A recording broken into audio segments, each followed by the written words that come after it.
Jared Iwi here, host of Yonder Radio, Rural Conversations with National Reach, and we thank you for being here. We're going to go full fireside chat on you today, folks. Tell your friends, this show is packed. Coming up, Jana Rose Scheils on Quip. It's about energy, it's inflation, it is the conversation for right now. A woman named Alexis from the World Wildlife Fund shows up and gives us a tiny rhyme that may change your life. And we're going big with ProPublica, a huge story out of Oklahoma. All of that is coming up with music and trivia and now news with editor of Yonder Radio. I'm trying to be efficient here, Susanna, as I know you're the one that has to cut out all the extra stuff I say. So, efficiently to you, Susanna Brown with Rural Headlines. What's going on? Hey, Jared. So I can't edit my voice to sound like Jan, but here I am with the news. Thank goodness. This first story is from Newsweek, and it's about President Donald Trump's approval rating. So among rural Americans, President Trump has swung back into negative territory, according to a new Fox News poll. This poll is showing Trump at a 44% approval and 56% disapproval among rural voters. That is a 14-point decline from June, when the same polling found him at 51% approval and 49% disapproval. Rural voters do continue to view Trump more favorably than voters overall, but dissatisfaction with the economy and inflation remains widespread. Welcome to America, where every day is an election year. What is happening here? The Medscape Medical News and Radiation Deserts. What's the story? So in more than 2/3 of U.S. counties, which is home to over 50 million people, there is a lack of radiation oncology practice sites. This is from 2025, according to a national analysis of Medicare data. And so between 2018 and 2025, community-based radiation oncology practice sites had higher odds of disappearing than hospital-affiliated sites, and also sites in rural counties had higher odds of disappearing than those in urban counties. So overall, the consequences of this data shows that in areas that are maybe already underserved, there are growing barriers to accessing radiation therapy. And Grist reporting on wildfire smoke, many of us living it. What are they saying, Susanna?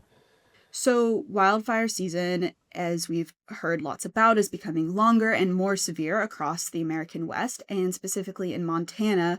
Wildfire has always been a part of the landscape, but now summer is including days or even weeks when it's recommended that children stay indoors because of how unhealthy the air outside is.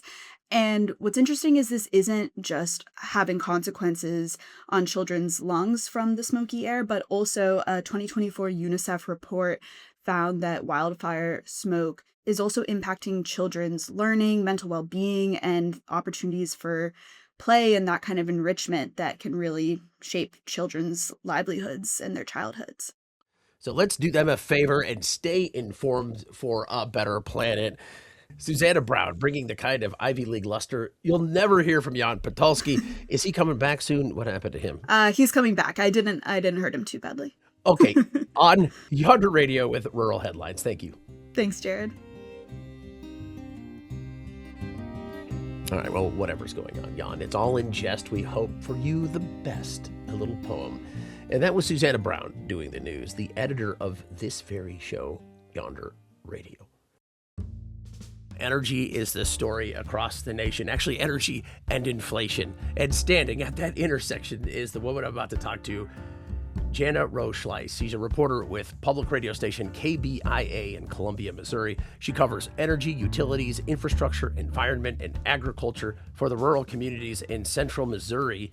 I'm excited that you're here because you can share with us the details of something called Quip, which was quiet for a while, but it's back because it seems like it's fertile grounds for this debate again. What is Quip? Yeah, I've been following a 50-year-old debate that's been reignited. As you mentioned, electricity demand is rising, and that's on people's minds. And lawmakers and industry are looking for ways to respond to that. And specifically in Missouri, policymakers are looking towards nuclear power. They want new nuclear power. They think it's the right choice to fill this spiking energy demand we have. But those multi-million-dollar investments, that's a lot of money, and that how to pay for that has become a sticking point in the state legislature this year. And that brings us to CWIP. So yeah, it stands for Construction Work in Progress, CWIP. And it's essentially a financing mechanism that would allow a utility company looking to build a new power plant, it would allow them to kind of spread the financial burden out among customers. They can charge customers little by little, anybody getting power from them in their service area through their utility bills. And that's shifting that cost burden away from the companies and among all of us. And they can do that while that project is in construction, so before it's completed or producing any power. So the good thing for the company is it means that using CWIP would allow them to build stuff, but they don't have to take out these huge loans, often when it comes to nuclear power, prohibitively expensive loans that come with huge interest to finance those projects. And the story of CWIP, it's got history, and it's just so tied in with everything we look back on as a society, things we remember with the energy crunch in the 70s, and there it is born. So give us a little bit of that journey. Yes, let's go back to the 1970s. It was a decade wherein I did not exist, but I learned a lot about it for this reporting. There are a lot of economic conditions of the 70s that we're seeing again today. For one, that increasing electricity demand that I mentioned was the same in the 70s. Inflation was high, cost of living was rising, gas prices were up due to global conflicts. All of those things we're seeing again today. And, late 60s, early 70s, and mid 70s, a lot of nuclear power plants were being built. Almost all of America's fleet was built during that time period. At the beginning of that decade, Missouri's first and still only commercial nuclear power plant was built. It's in Callaway County here in mid-Missouri. The company behind the project at the time was Union Electric. It's now owned by a utility called Ameren. And the public, like today, in the 70s, many Missourians were frustrated with that rising cost of living and how those increases were showing up on their utility bills. And in the mid-70s, that led to a campaign to ban CWIP via ballot initiative. And it was successful. Voters in 1976 voted to ban CWIP, and the ban went in effect. And that was in effect for decades. Power companies in Missouri could not use this financing mechanism to build power plants until last year. The Missouri legislature changed that law to explicitly allow gas plants to use CWIP, and there's debate about whether it can apply to other types of construction. They've added some consumer protections that didn't exist in the 1970s, but basically now CWIP is back on the table, and it's kicked off this debate about whether it can or should be used to pay for new nuclear power plants. There we enter into the pros and cons, and the arguments are many. Tell me about some of these pros and cons that you've been learning. Yeah, some of the CWIP debate mirrors just the nuclear power debate, period. A lot of folks who are pro-CWIP are pro-nuclear power generally. And we've been in this energy transition for some years now, right? Society is trying to move away from dependence on fossil fuels. So as we do that, some folks are seeing nuclear power as a good baseload power source. Let me use a couple of industry words here, but I'll explain them. Baseload power is essentially a plant that can work around the clock. That's producing power almost at all times. And energy experts say that type of power is necessary right now to complement solar and wind, which are called intermittent resources, aka they only produce power when the conditions are right, when the sun is shining, when the wind is blowing. So one of my sources, Michael Saikuda, is an energy economist at the University of Missouri. He's in agreement that it's a good baseload power source, nuclear power. And he says CWIP is going to keep power companies from having to take on huge amounts of debt to finance new power plants. We were talking about whether a state having CWIP enables them to invest in more power or have more power. There's certainly anecdotal evidence that has an impact for nuclear power as it has in Missouri. And this is Michael Saikuda. About 11, 12 years ago, Ameren tried to propose a second Callaway plant and asked for CWIP authority to do that. And because they didn't get the CWIP authority, they didn't build it. So here we are 10 years later, about when that facility might have been coming online, and we are in a tremendous energy deficit. And then there are those who know the cons and maybe even see it as such. Tell us that story. Yeah, totally. Nuclear power is expensive. As far as power plants go, they often take much longer to build, and in recent history, they have run way over budget. So those who are anti-QIP say nuclear is a risky investment, and that investment shouldn't be placed on the residents of a state. Jeanette Mott Oxford is president of the board of the Consumers Council of Missouri. It's a statewide consumer advocacy organization. They don't think nuclear power is a cheap source of energy, and they also say that QIP is a bad deal for Missourians. They compare it to when the St. Louis Cardinals wanted to use public financing to build a new stadium. If you're breaking out the St. Louis Cardinals, this fight has gotten ugly. Here's a take from Jeanette Mott Oxford. They wanted us to pay $431 million to build this new ballpark and then charge us more to attend the games. Such a deal, right? That's socializing the risk and privatizing the profit. We help build it, and then we have a higher cost for what we get in the end. We help build a nuclear power plant for Ameren, and we have higher rates in the end for our electricity. Such a deal. Proposals both to ban QIP and to support it, they died in the legislature this spring. I do suspect that the debate isn't over. Missouri's Governor Mike Kehoe has assembled a task force to look for ways to expand nuclear power in the state of Missouri, and the corporate utility Ameren, who owns the power plant in Callaway County. They have been very clear that new nuclear power is a part of their long-term goals. Jeanette Mott Oxford and the Consumers Council, they want QIP back on the ballot. Right now, they're asking the legislature to put it back on the ballot, and they want it on the ballot as a constitutional amendment. So what happened last year could not happen again if it were to pass again. Jana Rose Scheils, thank you so much for this story, and we look forward to following it and learning more. Thank you so much for your time, Jared. That was Jana Rose Scheils with KBIA in Columbia, Missouri. You can find more about CWIP and energy in Missouri by following Jana's reporting at kbia.org. And now our featured musician this week, Ryne Brashear, a country singer who grew up on a cattle farm in southern Kentucky. Well, he recently moved back to his hometown. This is a song in the making. He's gone from Nashville back to Upton, and today we talked to him about how he is inspired by his small town and then moving out of the big city. What does it mean for Ryne and his career? So there is this video I found of you probably about 15 years ago, and you tear a hole in small town America by playing Chuck Berry's Johnny Be Good, and it won you first place in a talent contest. Yeah.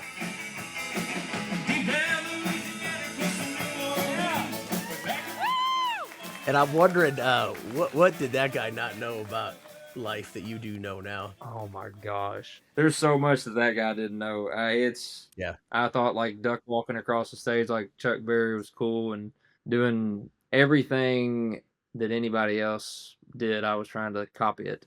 You're more authentic now? You found something in yourself that you like? I would like to think so. In the past 10 years, I think that's the hardest thing to do. At least it's been a struggle for me because, I've spent the better part of my music career playing covers, playing other people's stuff. The thing that I kind of struggle with is like putting out stuff like, I think people will like this. And I made that mistake. I know now that the new stuff that I've been writing, it's like I really enjoy playing that more. So I don't think I'm just like totally authentic. I think I'm still pulling from my influences, but I'm definitely getting a much better direction. It's like, okay, this is the way I want to go, and this is what I want to be remembered doing. Show me how to slow down, keep it steady in the middle, said there ain't no rush, got the answer to the riddle, it's a diamond in the rough, the world keeps spinning, time keeps ticking, don't try to speed it up, it's already fast enough. Well, congratulations to Upton, Kentucky, because I saw in the 2020 census you cracked 700 people. Really? Yeah. Good deal. Moving on up. Yeah. It looks beautiful down there. I mean, you've got the birthplace of Abraham Lincoln. You got the Mammoth Cave Park, right? That's pretty close to you. Mm-hmm. Talk about Upton a little bit. How does Upton make Ryne Brashear the artist that he is? I think just growing up, you kind of had to get creative in ways to entertain yourself. Like there wasn't a ton to do here, but it wasn't a bad thing. That's one reason I'm glad to be back here. And nothing wrong with Nashville, but it's just I enjoy this better, and I know the people. You feel a little more familiar with everybody, and I don't know, when I drive through Upton, I see the ballpark that I've written about. I see the like church softball and baseball when I was a little kid, and just all the farms there that have, I don't know, I've worked on some of those other farms that kind of helped instill somewhat of a work ethic, I guess, to survive in the industry. So it's just inspired me a lot, and I'm glad to be back here now, and I've written more songs. I think since I've been a couple more songs since I've been back here now. It's just there's just like less pressure here for some reason. I don't know, it could all be in my head, but it just feels more at peace. You know, there was a time when leaving LA or New York or Nashville was a sign that you'd given up, but that's not the case anymore. I mean, this may be necessary for your career. How are you seeing this? That's definitely like a fear that I had, and everybody I've talked to, like, no, like you need to quit thinking of it like that. Just, I think back in the day, you know, in the 90s and the 2000s, we didn't have technology the way that we did. Like everybody can set up a studio. I can set up a studio right here in this kitchen and record an album. And it's like you couldn't do that then. So if it's like if you weren't there doing it, then you had like no chance of recording or, you know, meeting that right person or whatever it is. But nowadays, I think that's helped. You know, with writing, I do a lot of writing with people in Nashville, with people in just other states remotely. And then I'm not too far from Nashville, so I still go quite a bit. I went a couple days last week, and it's like, no, I'm still playing, and I'm still playing everywhere, or all over the country. I just got back from Mexico playing down in Cabo, and I played Roatan, Honduras earlier this year. I got to wonder, you know, you said in an interview I saw that you were all or nothing from a very young age about being a country music star. And I'm wondering about your parents. Did they ever have to find gentle ways to talk about potential disappointment to their country kid who may have been distracted while they were herding cattle? I don't know if they found gentle ways. They just straight up told me, like, very few people make it. You probably won't. Just protective, you know. I've got a 5-year-old little boy, and it stresses me out. Just, I don't want anything to happen to him. So I can't imagine, like, I think about my early on when I first started doing this, traveling all over the country at all hours of the night. And I drove back from North Dakota straight through. We left at 8 o'clock in the morning and got home at 8 o'clock the next morning, and never stopped. We just took shifts driving. I'm like, if my kid did that, that would make me a basket case. Yeah. They told me that, just like, you know, this is a really hard business. Like, not a lot of people make it. And if you talk to my dad, he would tell you, like, I was pretty stubborn. I was like, oh, I think I can. I don't know why, but I think I can. I was like, I'm going to give it a shot. I'm like, I know I definitely won't make it if I don't try. So it all started there, and just been chipping away at it for 10, 12 years. Well, you have this album out, I'll Start Again. Sounds incredible. Everything you're chasing, it's right in front of you. Get there when we get there. When it's time, it's time. Life ain't a race. Thank you. I'm really happy with it. This record, of all the stuff that I've done leading up to this has been, you know, what I'm most proud of. Well, Ryne, I greatly appreciate you sharing your house and your time and your story, and we can't wait to share your music and you on Yonder Radio. So greatly appreciate it. Well, thank you guys for having me. We start treating one another. Maybe it's time, like a sister or a brother. That was Ryne Brashear, a country musician out of Upton, Kentucky. You can find his newest album, I'll Start Again, on Apple Music, Spotify, or wherever you find your music. Now it's time for our first trivia clue. Every week we bring you rural trivia about everything from history to pop culture. And the answer to this week's trivia is an event that took place in 1927, or in the 1900s, as my kids talk about my birth year, on the border of Tennessee and Virginia. 1927, border of Tennessee and Virginia. What is it? Some more trivia clues are coming up. We're going to talk to Alexis Bonogofsky and this simple rhyme for the prairies for all of us. Oh, and ProPublica in this story out of Oklahoma. This family and what they're dealing with, that is coming up on Yonder Radio. This is Yonder Radio, rural conversations with national reach, and that's what we're doing right now, is conversing. Thank you for being here and being part of the dialogue. You actually can make it a two-way street, this conversation. You can email us, info@yonderradio.com. But right now, Alexis Bonogofsky is the vice president of the World Wildlife Fund's Great Plains program. And she grew up the daughter of a farm town's tire guy. So she knows work, she knows farming communities, and now she works with ranchers and tribes to bring back diversity in the prairie ecosystem to help wildlife and agriculture alike. She's also a freelance writer and photographer who documents the prairies of eastern Montana. And let me know when you hear it, the rhyme. I'll remind you what it is on the other side. I want to know about east of Billings. Tell us about where you live and where you grew up. So east of Billings is an idea, a concept, a sort of metaphor for things that people don't pay attention to or maybe care about as much. And the term came from my friend Wally McCrae, who was a cowboy poet and rancher east of Billings. And him and I would have coffee a lot of mornings, and he would always say, Alexis, no one cares what happens EOB. And what he meant by that was that the grasslands and the prairie tend to be overlooked by people, potentially because it just doesn't have that hit you in the face aspect of mountains. And so you have to look closer. But I think people see it as empty. The prairie is where a lot of the wildlife are. It is an economic driver in our grass-based economy. And it's really a place that we need to protect and conserve and make sure is healthy for future generations. So these prairies, despite the topography, are delivering mountains of opportunity for change. Yeah. Yes, they are.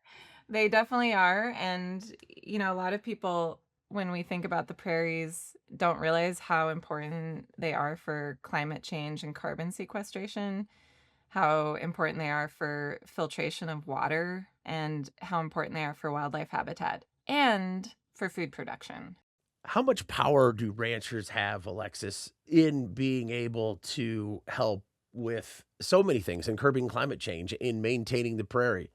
Ranchers own and manage, depending on where you're at in the Great Plains, 70 to 80% of the land. And so their decisions impact everyone. It's really important that we support those ranchers in their land management goals, in their attempts to become more sustainable and to make these decisions that will not only provide good, nutritious food for people, but also keep the grasslands healthy. We work with 140 ranches covering about 1.6 million acres, and that is continuing to grow every month.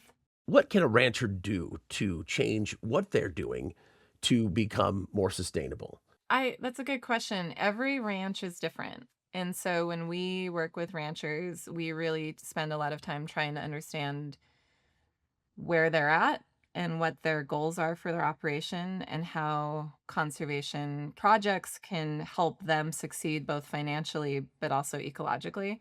And what we say out here is what's good for the bird is good for the herd. Luckily, a lot of management practices that are good for wildlife are also good for cattle. We just really try to understand what improvements can be made, and we're not prescriptive. We don't go in and say, you need to do this, this, and this in order to work with us. A ranch might have a really big pasture, a couple thousand acres that they just turn their cattle out into at a certain time of year and then go gather them in the fall. So we help with, hey, maybe we should split this pasture and you should, rotate the cattle between these two smaller parcels so that land has a chance to rest.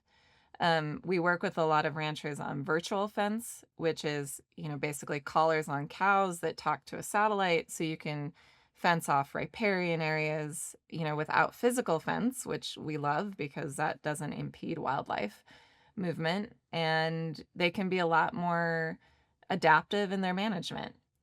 The goal is to make it as easy as possible to make those changes, to de-risk new practices. So like virtual fence, for instance, we want to make sure that people can try it without feeling like, they're going to go into debt doing it. And we found that it works. Do you have a specific story? I mean, you laid out some pretty good examples of what you do and what the World Wildlife Fund does in talking to ranchers, but there someone you're working with now that you can kind of share with where you are in the process? A story is a ranch we work with in southeast Montana, and they used our help to split their pastures, add some extra water, and then through those changes, their grass production improved so much that they were able to increase their herd size by 30% without buying more land. Wow. So the fact that someone could increase their herd size by improving the ecological function of their ranch and have better grass, more diversity, more wildlife, and more animals is pretty spectacular. I mean, people get overwhelmed by all the things that we know need to be done. And here you are in this pocket east of Billings doing it. You've got to be stoked, because I am, as you might be able to hear. Well, I appreciate that. There's so many things that could be worked on and do, but for me, the grasslands, the prairie, my home, the people that live here, that's what gets me up every day to do the work I do. And I am very, very lucky that, I mean, who could have imagined that I could work for the World Wildlife Fund from my house near Billings, working with ranchers and tribes and people who care about the prairie. I mean, it is pretty remarkable. Alexis Bonogofsky, making major change in this world. Sustainable Ranching Initiative of the World Wildlife Fund. Thank you so much. Of course, thank you for this time, and I really appreciate the interest in our great grasslands. What's good for the bird is good for the herd. Oh, thank you, Alexis. Well, next up, we have another song from this week's featured musician, Ryne Brashear. Here's All About the Roses. 4 in a bottle, 12 in a vase, a 5-star buzz or a smile upon her face. I gotta choose before this story closes. I gotta make the call. It's all about the roses. The choice at hand, I've had time and time again. Sweet gratitude, or 90-proof temptation. One could be the death of me, a real good time. The other just might be my salvation. 4 in a bottle, a 12 in a vase, a 5-star buzz or a smile upon her face. I gotta choose before this story closes. I gotta make the call. It's all about the roses.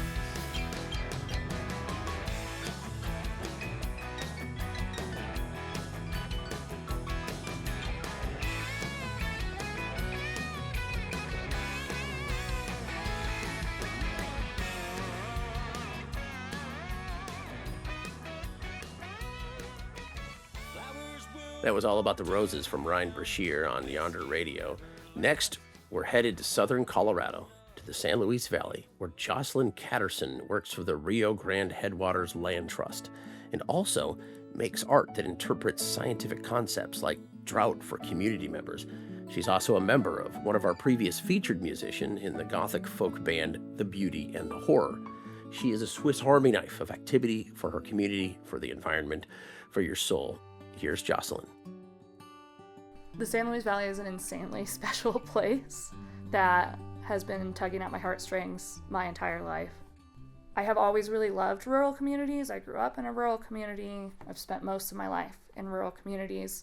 The moment that I moved here, I just felt so held by the valley and this community, and it was just like a gut feeling that this is exactly where I'm supposed to be. People in the valley talk a lot about the frog spirit, and everybody talks about this story of the frogs that used to live here, and the concept being that if you are supposed to be here, the frog spirit sort of attaches itself to your back and keeps pulling you back here. A lot of my art focuses on really place-based topics, often natural resource topics, trying to translate some of the really complex science tied to water here in the San Luis Valley to more digestible, visuals for people to help them understand. Sort of the example of the type of work that I do is the groundwater piece that I did, which is a giant 4 wooden panels combined, titled The Big Picture. And so within that painting, there is literal data. There's groundwater aquifer data, snow water equivalent graphs surrounding all of that. So without even knowing what the data that you're looking at is, you can understand the story. You have a picture of the aquifer, declining snowpack, potato plants growing in specific parts of the data versus other parts, pictures of burning beetle kill and wildfire smoke and dust on snowy mountains, and how all of these things are connected. Art is never really just art for me. Art transcends language. And so I think that often science can get really caught up in jargon. So many of these scientific topics are very relevant to our local community, and sometimes we have to see it in order to feel that the data is actually connected to us. I've done a handful of projects where I've gotten farmers and ranchers teary-eyed, which is I feel like a big deal, because they can look at it and it hits a certain chord that's different than me standing up in front of an audience and talking about drought in the San Luis Valley. So much of what I do, whether it's art personally or the programs that I create here, is trying to get more people aware of what is happening around them, with the ultimate goal of more civic engagement. Jocelyn Catterson, who strangely enough, her sister lives in my childhood home in Gould, Colorado. Weird coincidence. She's in Del Norte, Colorado now. You can find her art at jocelyncattersonart.com and learn more about the Rio Grande Headwaters Land Trust at writeslv.org. Well, it's time for our next trivia clue. This event was made possible by new technologies. Remember, it was 1927. It was made possible by new technologies at the time, like portable and electric microphones. Was it the first bad open mic night?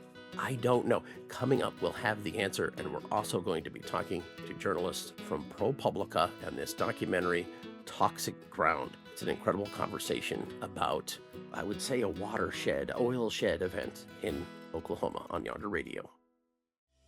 Yonder Radio, Rural Conversations with National Reach. Hello, my name is Jared, and Nick Bowlin, a reporter with The Frontier, and Katie Campbell, a filmmaker with ProPublica.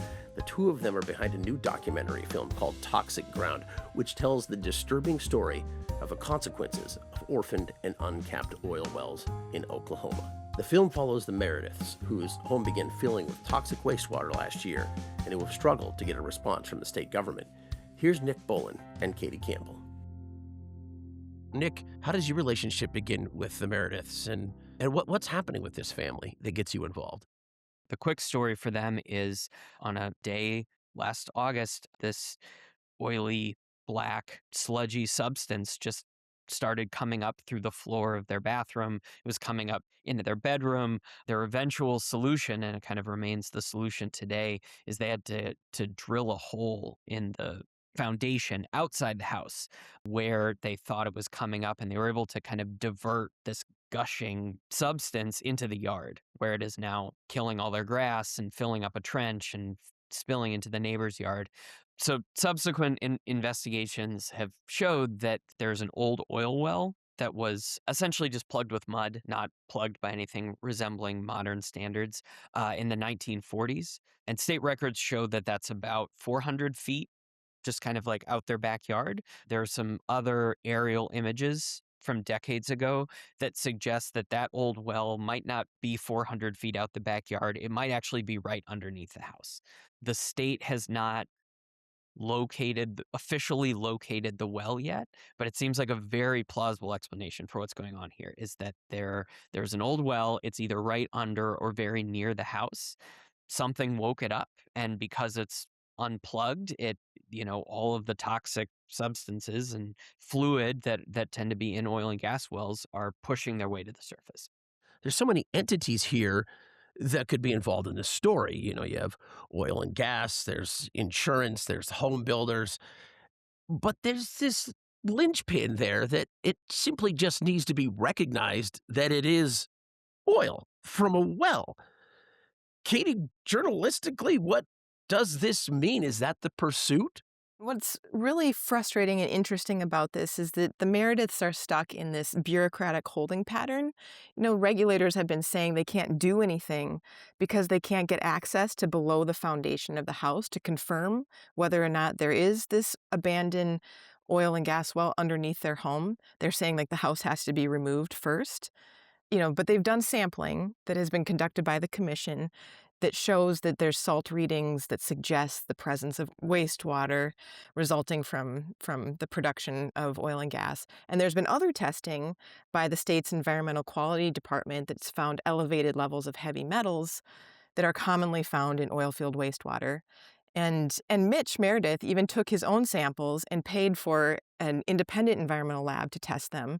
And all the results from that have pointed to oil and gas pollution. But the agency, the Oklahoma Corporation Commission, has never stated explicitly that the substance contaminating the Meredith's home is a byproduct of oil and gas production. State lawmakers have passed this new bill that would create a fund that would help families like the Merediths whose homes have been damaged by oil pollution. And in fact, this law was inspired by the nightmare that the Merediths have been going through. But the catch is that state regulators would have to confirm that oil and gas pollution damaged their home. And so far, they've been unwilling to do that. And the agency has simply referred to this pollution as water in public statements. Well, this is like an Aaron Brockovich moment. Okay, drink the water then.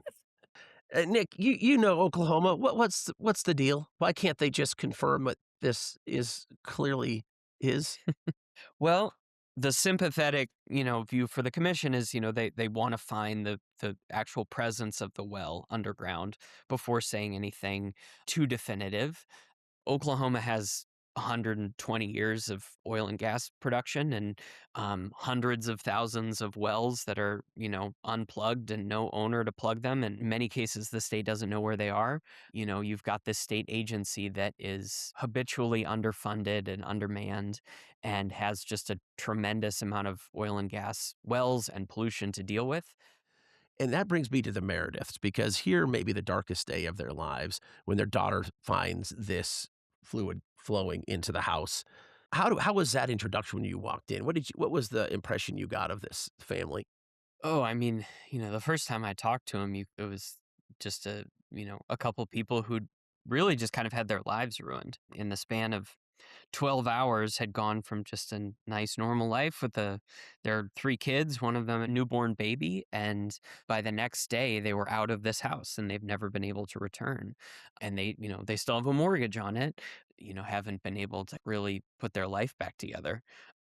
And I get the feeling, though, a year ago, it struck me that this is not a family that would have been worried about oil and gas operations. Who are they now? Are they going to come out no matter what happens here? Is this a family that's always going to be maybe vigilant for other families throughout the state?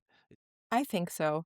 I mean, I think many people in rural energy states aren't naturally anti-industry. I think they respect the jobs and the history of oil and gas.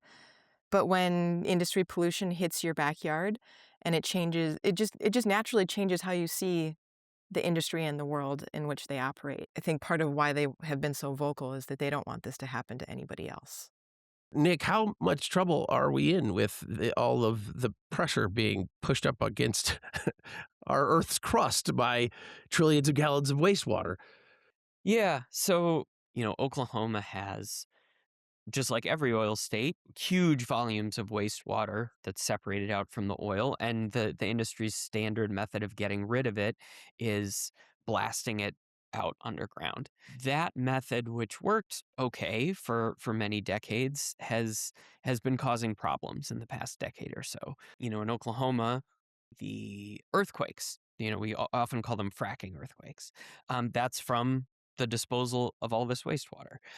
So if you put it deep, you get earthquakes. If you inject it shallow, it can crack the rock and spread underground and get into groundwater. We just have all these old wells here, right? The ground is just full of holes. Not enough of those holes are properly plugged. Just basic path of least resistance. When that wastewater finds one of these holes, it can race up from couple thousand feet below ground to where drinking water's aquifers are, blast out onto the surface and pollute the land or pollute someone's house. As far as regulation of oil and gas, you have a man in the documentary who's saying we'd rather go with a handshake than a hammer. Not that I want anybody wielding a hammer, but is the handshake enough to get people to abide by necessary regulations? So that's an interesting question. At the top, the three commissioners who run this governmental body are elected and are regularly elected with a great deal of money from the industries they oversee. And a lot of that is oil and gas. Within the agency itself, you certainly have people who are trying to do the right thing, but there are obstacles to cracking down too much on industries. I've identified all these pollution events over the course of my reporting, and then have also shown that the commission doesn't punish oil companies. And, by the state's own account, it's going to take a couple hundred years to plug all of the orphan wells that we know about, let alone all the ones we don't know about. The issue with all old, that pollution that comes from an old source of oil and gas is that there is no owner, right? So the company that drilled that well hasn't existed in decades. And so when there is no responsible owner to plug a well, that becomes an orphan, right? It is the state's responsibility to deal with this. The industry does pay a small excise tax into the orphan well fund from profits every year. It's not a very large amount. And, the Oklahoma Orphan Well Fund is the number of orphans, the number of identified orphans is the most extensive in the country. Yeah, this is a really big problem in oil states all over the country, and there isn't really an obvious solution. It's like this is part of the cautionary tale. Like if you don't hold the operators accountable to clean up the pollution and plug the wells while they're still making money, then you have this legacy. So what is next for you with the Meredith in this story? Well, we'll certainly keep paying attention to their cases. And then, we have plenty more stories about Oklahoma oil and gas coming. So there's a lot more to read for those who are interested and more on the way. We do have a call out for anybody else who has experienced the kind of things that the Merediths have experienced. The documentation that the Merediths did themselves, we've seen that this kind of evidence that people gather not only makes it more possible to tell the stories, but also leads to really important change. I think this piece and what the two of you have done will inspire people to share their stories. They see that their stories matter. That's the hope. I greatly appreciate your time. This has been just truly an honor to be able to talk to you. Yeah, thanks so much for having us. The work that you all do to share these rural stories across the country is really important. Yeah, it was a pleasure. Thank you. That was Nick Bowlin, a reporter for The Frontier, and Katie Campbell, a filmmaker with ProPublica. You can watch the full documentary, Toxic Ground, How Oil Field Pollution is Threatening Oklahoma, at ProPublica.org. And now, one of our regular contributors, Frankie Felegy from Arts Midwest. The article at artsmidwest.org is Midwest Weaver Carries Family's 150-year-old basketry tradition. And the person who brings it to us, ladies and gentlemen, Frankie Felegy. You bring us the story of the Graber flavor. What is the Graber flavor? From what does this derive? I'm so glad you started with that. I'm actually really proud. I came up with that during my interview with Vicki Graber, and she said, I'm taking that and running with it. And I said, you go, girl. So the Graber flavor started 150 years ago in the Dakotas. So this man named Jacob Graber, who you will later learn is Vicki Graber's great-grandfather, immigrated to the Dakotas, settled on a farm in Freeman, South Dakota, super small town. And at the time, and still now, it's a hub for folks in the Mennonite community. So Jacob began making baskets for egg gathering and for working on the land, because back then, if you needed something to hold something in, you made something to hold something in. Through the generations, through his son, and then his son's son, and then eventually his son's daughter, learned about basketry and the process of sorting and soaking and drying and eventually plying and weaving it. And it turned from this really practical form into a really beautiful art form that Vicky now practices today in Indiana. In your article, she has, 15 types of willow growing outside of her house and make beautiful baskets. And it looks like Vicky is the person to learn from. Yes. So Vicky's father was a master in basketry, and not just in the family and not just in Freeman. He won in 2009 the country's highest folk artist honor through the National Endowment for the Arts. And so now Vicky's like, okay, he's a master. I gotta live up to this legacy. And she has. Now one of her baskets is sitting at a Smithsonian gallery at the Renwick Gallery, and it's sitting right next to a basket crafted by her dad. And yeah, you mentioned all those 15 different willow pieces and species in her yard. You'll have to look up a photo of this. It's in our article. Of the really cool thing is all of the willows look different every single year, even if they're the same species, because it all depends on the weather and the soil mineral content and sunshine and how much water they get that year. And so there's these beautiful like greens and reds and yellows, which you wouldn't think go into kind of a tan basket. Something Vicky told me, which I have thought about. I'm a huge thrifter. When I go to the Savers or the Goodwill, you see just racks and racks of baskets. There is no such thing as like a machine-made basket. All of those baskets were made by hand. So if you think about the process of taking a stick from the ground and plying it and waiting and creating anywhere from what Vicky says, 7 to 30 hours on a basket to make this beautiful thing that holds holiday traditions and memories and junk and art and anything you want. You sit with this basket. This basket, is part of your hands and is part of the stresses and the joys of your day. And that is seen in every single little movement and tweak in these baskets. And when you sell that person or gift it, that person who receives it is getting all of those memories as well, not just from the person, but from the willow that grew before it and the water that came into it and the soil. And we can kind of go back and back and back, but it's a really holistic, circular, beautiful way of artistry and humanity coming together. The Graber flavor passed through the years and now shared with us by Frankie felegy. So Frankie, really into basketry, and we appreciate it. I guess I am. I didn't realize until I started talking about baskets. I told myself at the beginning of this interview there would be no puns, but I'm just going to say this. You're potentially a basket case. That's actually good. I like that. Is that all right? Okay. I didn't weave any others in, but I just wanted to end on a potentially high note. Well, thank you so much, Frankie felegy. Thanks so much, Jared. Nice talking to you all again. That was Frankie felegy with Arts Midwest, with a story about weaving in South Dakota and Indiana, the places you can find the Graber flavor. You can get the story at artsmidwest.org. Well, it's time for our final trivia clue. This event is considered to be the Big Bang of country music. This event introduced musicians like the Carter family and Jimmie Rodgers to the world. The answer? The Bristol Sessions. The Bristol Sessions were a series of recording sessions that took place over 2 weeks in the foothills of the Appalachian Mountains. Ralph Peer, a producer with the Victor Talking Machine Company, came to Bristol in order to identify and record musicians who played hillbilly music. The first hillbilly record was created in 1922, and other major recordings followed in 1924 and 1926.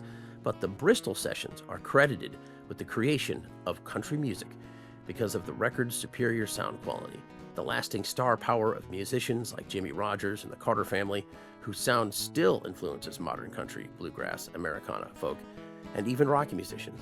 In 1998, Congress officially recognized Bristol as the birthplace of country music. And we had one of their great-grandchildren on today, Ryne Brashear, one of our first pure, hard-driving, Nashville-inspired country musicians today. So we are happy to share his story. And we are happy you are here to hear it. The show brought to you by Homonyms and you and the entire staff, which every week makes a new episode of Yonder Radio for radio stations across the country and at yonderradio.com. Thank you for listening to Yonder Radio, a production of the Center for Rural Strategies, publisher of the Daily Yonder. I'm your host, Jared Iwi. Thanks to Don Castle and the Tennessee Sheiks, Steph Gunno and the Lone Tones, Quincy Ponfair, Leo Pozell, and Tim Merima for the great music. Our editor and producer is Susanna Brown. This episode was also produced by Alana Newman with additional support from Anya Patron-Slepian and Julia Tilton. Our executive producer is Joel Cohen. The executive in charge of production is Adam Georgie. Yonder Radio, Rural Conversations with National Reach.